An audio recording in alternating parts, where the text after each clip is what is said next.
పక్షుల కువకువ రాగాలు, అటు ఇటు దట్టంగా మడ అడవులు, మధ్య నుంచి సముద్రంలో ప్రయాణం.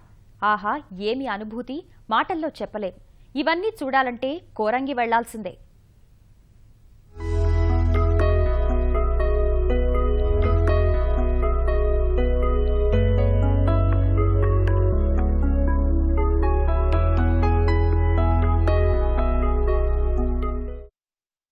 తూర్పుగోదావరి జిల్లా కాకినాడకు 13 కిలోమీటర్ల దూరంలో కోరంగి అభయారణ్యం ఉంది.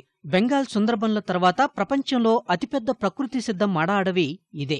దేశంలో ఎక్కడా లేని విధంగా 269 పక్షి జాతులు ఇక్కడ సందర్శకులకు కనువిందు చేస్తాయి. అరుదైన పక్షి, జంతుజాతులు మనకు దర్శనమిస్తుంటాయి.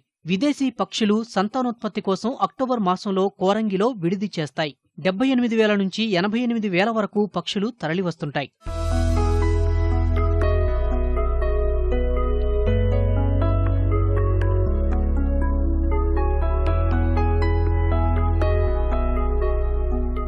సముద్ర తీరపు కొంగ, దోషికొంగ, నల్లతల లకమడపెట్ట, నదివుడు పక్షి వంటి అరుదైన జాతులు పర్యాటకులను ఆకర్షిస్తాయి.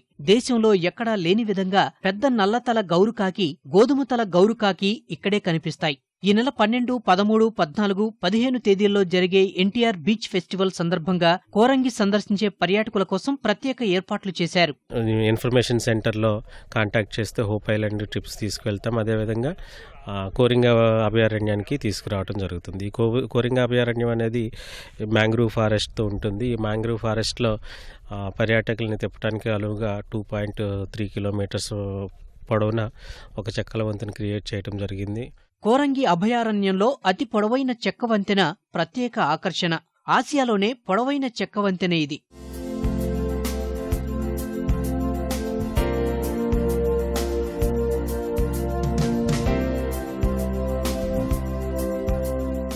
ఈ పరిసరాల్లోని జీవజలంపై అవగాహన కోసం జంతుజాతుల ఆకృతుల నమూనాలు ఏర్పాటు చేశారు.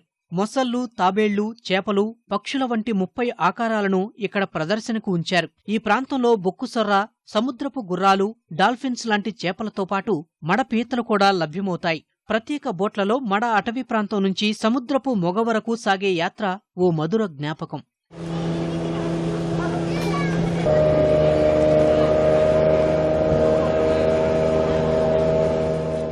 ఈ ప్రాంతాలను విజిట్ చేసే విధంగా ట్రాన్స్పోర్ట్ అరేంజ్ చేస్తున్నారు. అదేవిధంగా ఇక్కడ బోట్ ఫెసిలిటీ కూడా ఉంది. మనం ఇన్సైడ్ వెళ్ళి ఆ కోరంగి శాంక్చురీ అంతా చూడొచ్చు.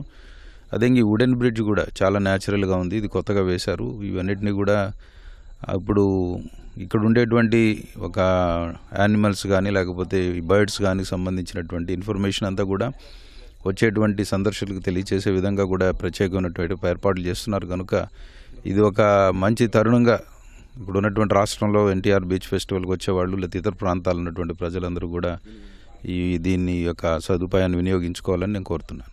సంక్రాంతితో పాటు బీచ్ ఫెస్టివల్ కోసం కాకినాడ వచ్చే పర్యాటకులకు మడ అడవుల యాత్ర సరికొత్త అనుభూతిని మిగల్చనుంది.